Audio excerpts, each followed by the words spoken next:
Hey guys, welcome back to Diploma Guidance with Lojna. இன்னைக்கு நம்ம சேனல்ல எதை பத்தி பார்க்க போறோம் அப்படின்னு பாத்தீங்கன்னா TNLA கவுன்சிலிங்கான பர்சன்டேஜ் ஆர் கட் ஆஃப் வந்து எப்படி கால்குலேட் பண்ணணும் அப்படின்னு வந்து நிறைய பேர் கமெண்ட்ஸ்ல டவுட் கேட்குறீங்க. ஸோ முதல்ல வந்து நிறைய பேருக்கு நிறைய டவுட்ஸ் இருக்கு. TNLA கவுன்சிலிங் வந்து எத்தனை செமஸ்டர் மார்க் கேட்பாங்க, இல்லை ஆல் மூணு வருஷத்தோட மார்க்குமே கேட்பாங்களா, 6 செமஸ்டர் மார்க் வேணுமா, இல்லை கடைசி 2 செமஸ்டரோட மட்டும் போதுமா, இதெல்லாம் வந்து கேட்குறீங்க. ஸோ TNLA பொறுத்தளவில் 6 செமஸ்டர் மார்க்குமே வந்து ரொம்ப ரொம்ப இம்பார்ட்டண்ட். ஏன் அப்படி சொல்கிறேன்னா, போர்ட்டல்லையுமே வந்து உங்களை தனித்தனியாக நீங்கள் ஒரு செம்மில் எவ்வளோ மார்க் வாங்கியிருக்கீங்க அப்படிங்கிறத வந்து உங்களை அப்லோட் பண்ண சொல்லுவாங்க. ஸோ 6 செமஸ்டருக்கு டோட்டலாக ஒரு மார்க் இருக்கும். அந்த டோட்டல் மார்க்கில் நீங்கள் எவ்வளோ மார்க் வாங்கியிருக்கீங்களோ அதை வந்து divided by obtained marks into 100. So அதுதான் வந்து உங்களோட டோட்டல் பர்சன்டேஜாகவே இருக்கும். ஸோ இதை வந்து நம்ம கேல்குலேட் பண்ணி அதில் அப்லோட் பண்ணுமான்னு கேட்டிங்கன்னா கண்டிப்பாக கிடையாது. இதை யார் கேல்குலேட் பண்ணுவாங்கன்னா TNLA போர்ட்டல்லையே வந்து நம்ம மார்க்கை மட்டும்தான் என்ட்ரு பண்ணணும். அது போக நம்மளோட சர்டிஃபிகேட்ஸ் என்ட்ரு பண்ணோம் அப்படின்னா TNLA போர்ட்டலில் அவங்க வந்து அதை கேல்குலேட் பண்ணி TNLA ரேங்க் லிஸ்ட் அப்படிங்கிற ஒரு விஷயம் வந்து அவங்க ரிலீஸ் பண்ணுவாங்க. ஸோ அந்த ரேங்க் லிஸ்ட் ரிலீஸ் பண்ணுற இடத்துல தான் வந்து இந்த கட் ஆஃப், நம்மளோட மார்க் என்ன, நம்ம கம்யூனிட்டி என்ன, அதுக்கப்புறமா நம்ம எத்தனாவது ரவுண்டில் வருவோம் அப்படிங்கிறது வந்து அவங்க அந்த இடத்துல தான் வந்து அவங்க இன்ஃபார்ம் பண்ணுவாங்க. ஸோ ஃபர்தர் நம்ம வந்து ரொம்ப பேசாமல் நம்ம டக்குன்னு வந்து வீடியோக்குள்ளே போகலாம். ஸோ இது வந்து எப்படின்னா கேல்குலேட் பண்ணுறோம் அப்படிங்கிறத விட ஒரு செமஸ்டருக்கு எவ்வளோ மார்க் அப்படிங்கிறது வந்து நம்மளுக்கு ஃபர்ஸ்ட் ஆஃப் ஆல் தெரியணும். நம்மளை பொறுத்தளவில் நம்ம பாஸ் ஆஃப் ஃபெயிலான்னு பார்த்துட்டு நம்ம வந்து விட்டுடுவோம். ஸோ ஒரு செம்முக்கு எவ்வளோ மார்க்கு, நம்ம அந்த மார்க்கில் நம்ம எவ்வளோ வாங்கியிருக்கோம் அப்படிங்கிறதெல்லாம் நீங்கள் வந்து இது ஆட் பண்ணி டோட்டலாக டிவைட் பண்ணணும். ஸோ நான் வந்து உங்களுக்கு ஒரு சார்ட் வந்து நான் டிஸ்பிளே பண்ணுறேன். ஸோ அதுதான் வந்து முக்கியமான ஒரு சார்ட்டு. ஸோ என்னென்னு பார்த்தீங்கன்னா, ஃபர்ஸ்ட் இயர் போட்டு 800 + 800 = 1600. ஸோ ஃபர்ஸ்ட் இயரோட மார்க் என்னென்னு பார்த்தீங்கன்னா 1600 மார்க். ஸோ ஒரு செம்முக்கு வந்து 800, இன்னொரு செம்முக்கு 800. ஸோ ஒரு வருஷத்தில் 2 செமஸ்டர் எழுதியிருப்போம் இல்லைங்களா, செம் 1 செம் 2. இந்த 2 செம்முக்குமே வந்து ஈச் 800 மார்க்ஸ். ஸோ செம் 1ல் நீங்கள் 800க்கு எவ்வளோ வாங்கியிருக்கீங்க, செம் 2ல் 800க்கு நீங்கள் எவ்வளோ வாங்கியிருக்கீங்க. ஸோ நீங்கள் உங்கள் மார்க்கே நீங்கள் கேல்குலேட் பண்ணாலே தெரியும். ஒரு சப்ஜெக்ட்டுக்கு 100 மார்க்ஸ்னால் நம்ம வந்து மொத்தம் 8 சப்ஜெக்ட்ஸ் வந்து எழுதியிருப்போம் கிட்டத்தட்ட. ஸோ இதை மாதிரி தான் வந்து எத்தனை சப்ஜெக்ட்ஸ் இருக்குது, ஸோ டோட்டலாக எவ்வளோ. TNLA போர்ட்டல் எப்படி இருக்கும் அப்படிங்கிறதையும் நான் வந்து உங்களுக்கு இங்கே டிஸ்பிளே பண்ணுறேன். ஸோ அதையுமே நீங்கள் பாருங்கள். ஸோ அதே மாதிரி செகண்ட் இயருக்கு பார்த்தீங்கன்னா டோட்டல் 1400 மார்க்ஸ், தேர்ட் இயருக்கு வந்து இன்னொரு 1400 மார்க்ஸ்.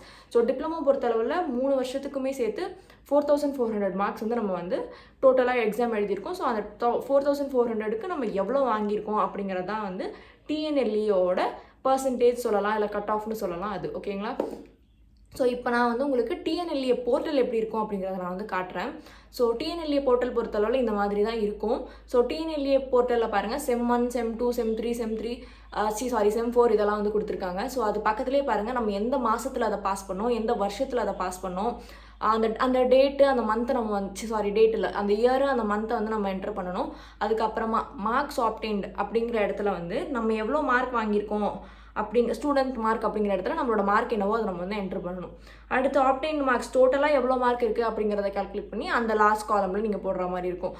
ஸோ இந்த மாதிரி வந்து நீங்கள் இருக்கிற 5-6 செமஸ்டருக்குமே பண்ணணும். ஸோ ஏன் இந்த மாதிரி தனித்தனி செமஸ்டர் மார்க் ஷீட்ஸ்லாம் கேட்குறாங்க, இதை வச்சு என்ன பண்ணுவாங்க, எப்படி பார்த்தாலும் லாஸ்ட்டாக நம்மளோட மார்க் மட்டும் தானே கேட்க போகிறாங்க, அதுக்காக நம்ம அதவே என்ட்ரு பண்ணலாமே அப்படின்லாம் தோணும். ஸோ இது வந்து எதுக்காக பண்ணுறாங்க அப்படின்னா, இந்த ஈச் செமஸ்டரில் வந்து நம்ம எவ்வளோ வாங்கியிருக்கோம், அது போக செம் மார்க் ஷீட்டுமே அப்லோட் பண்ண சொல்லுவாங்க. எந்த இடத்துலையுமே வந்து கன்சாலிடேட்டட் மார்க் ஷீட் மட்டும் கேட்க மாட்டாங்க. எல்லா இடத்துலையுமே semester each semester mark sheets வந்து கண்டிப்பாக கேட்பாங்க. ஸோ ஈச் செமஸ்டரில் நம்ம வந்து எத்தனை சப்ஜெக்ட்ஸ் அரியர் வச்சுருக்கோம், அதை நம்ம எப்போ திரும்ப அடுத்து கிளியர் பண்ணியிருக்கோம், ஸோ இதில் நம்ம எது ஃபஸ்ட் கிளாஸ் செகண்ட் கிளாஸ், இந்த எத்தனை பேக்லாக்ஸ் இருந்திருக்கு, அரியர்ஸ் இருந்திருக்கு, இது எல்லாமே வந்து இதில் தான் வந்து வெரிஃபை பண்ணுவாங்க. ஸோ அதுக்காக தான் வந்து தனித்தனியாக இது நம்ம என்ட்ரு பண்ணணும், அதே மாதிரி அப்ளை பண்ணணும். அதை பொறுத்து அவங்க வந்து நம்மளுக்கான கட் ஆஃப் வந்து சொல்லுவாங்க.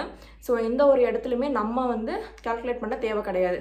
நம்ம கால்குலேட் பண்ண வேண்டியது என்னென்னா, ஃபஸ்ட்டு செம்மில் டோட்டலாக நம்ம எத்தனை மார்க்குக்கு எக்ஸாம் எழுதியிருக்கோம், எத்தனை மார்க் நம்ம வாங்கியிருக்கோம், இதை வந்து நம்ம கால்குலேட் பண்ணி அந்த 6 செமஸ்டருக்கும் நம்ம போட்டாலே போதும். ஸோ இந்த 6 செமஸ்டர் மார்க்ஸ் நம்ம என்ட்ரு பண்ணதுக்கப்புறமா கவுன்சிலிங் முடிஞ்சிடும் இல்லையா. ஸோ கவுன்சிலிங் முடிஞ்சதுக்கப்புறமா ரேங்க் லிஸ்ட் அப்படிங்கிற ஒரு விஷயம் வந்து ரிலீஸ் பண்ணுவாங்க. ஸோ அந்த ரேங்க் லிஸ்ட் அப்படிங்கிற இடத்துல தான் வந்து நம்ம கம்யூனிட்டி என்ன, நம்ம வந்து எத்தனை கட் ஆஃப் வாங்கியிருக்கோம், நம்ம கட் ஆஃப் என்ன, நம்மளுடைய அது என்ன எத்தனாவது ரவுண்டில் வந்திருக்கோம் அப்படிங்கிறது எல்லாமே வந்து அந்த ஒரு இடத்துல தான் நம்மளுக்கு வந்து தெரியும். ஸோ இதெல்லாம் வந்து இது வந்து பர்சன்டேஜ் கால்குலேட் பண்ணதுக்கப்புறமா நடக்கக்கூடிய ஒரு விஷயம். ஸோ பர்சன்டேஜ் நம்ம வந்து நார்மலாக அப்ளை பண்ணுறோம், நம்மளோட மார்க்ஸ் எல்லாம் நம்ம என்ட்ரு பண்ணிட்டோம். என்ட்ரு பண்ணதுக்கப்புறமா டாக்குமெண்ட்ஸ் எல்லாம் நம்ம வந்து அப்லோட் பண்ணுவோம். ஸோ டாக்குமெண்ட்ஸ் அப்லோட் பண்ணுற இடத்துலையே வந்து என்ன கேட்பாங்க அப்படின்னா, உங்களோட ஈச் செமஸ்டர் மார்க் ஷீட்ஸ் வந்து கண்டிப்பாக கேட்பாங்க. So each semester mark sheets வந்து என்கிட்ட கிடையாது. கண்டிப்பாக இப்போ இந்த இயர் எழுதியிருக்கீங்க, இந்த இயரில் தான் நீங்கள் பாஸ்ட் அவுட்டே ஆகுறீங்க அப்படின்னா கண்டிப்பாக உங்களுக்கு வந்து 5th 6th வந்து இருக்கிறது கொஞ்சம் கஷ்டம். ஸோ அப்போ நீங்கள் என்ன பண்ணலாம் அப்படின்னா, உங்களோட ஸ்க்ரீன்ஷாட் எடுத்து வச்சுருப்பீங்க இல்லையா உங்களோட மார்க்கு, அதை நீங்கள் வந்து பிரிண்ட் அவுட் போட்டு உங்கள் காலேஜ் ஹெச்ஓடி இல்லைனா பிரின்சிபல் கிட்ட நீங்கள் வந்து அட்டெஸ்டட் வாங்கி நீங்கள் அதை வந்து இது பிடிஎஃபாக அப்லோட் பண்ணலாம். ஸோ இதெல்லாம் வந்து ஒரு சில விஷயங்கள். ஸோ இந்த மாதிரி வந்து டிஎன்எல்ஏ கவுன்சிலிங்கில் உங்களுக்கு என்னென்ன டவுட்ஸ் இருக்குது அப்படிங்கிறத வந்து நீங்கள் கமெண்ட் பாக்ஸில் கமெண்ட் பண்ணுங்கள். ஸோ அப்கமிங் வீடியோஸ் நம்ம வந்து இன்னும் நிறைய விஷயங்கள் அதை பற்றி நம்ம டிஸ்கஸ் பண்ணலாம். ஸோ இதுதான் வந்து டிஎன்எல்ஏக்கான கட் ஆஃப் கால்குலேஷன். ஸோ இதை நீங்களுமே கால்குலேட் பண்ணிக்கலாம். பட் நீங்கள் கால்குலேட் பண்ணுறத டிஎன்எல்ஏ வந்து அக்செப்ட் பண்ணிக்க மாட்டாங்க. அவங்க இப்போ சொல்கிறது தான் வந்து ஃபைனல் டெசிஷன். ஓகேங்களா? ஸோ தேங்க்ஸ் ஃபார் வாட்சிங் தி வீடியோ. அப்கமிங் வீடியோஸில் இன்னும் நிறைய விஷயங்கள் டிஎன்எல்ஏ பற்றி டிஸ்கஸ் பண்ணலாம்.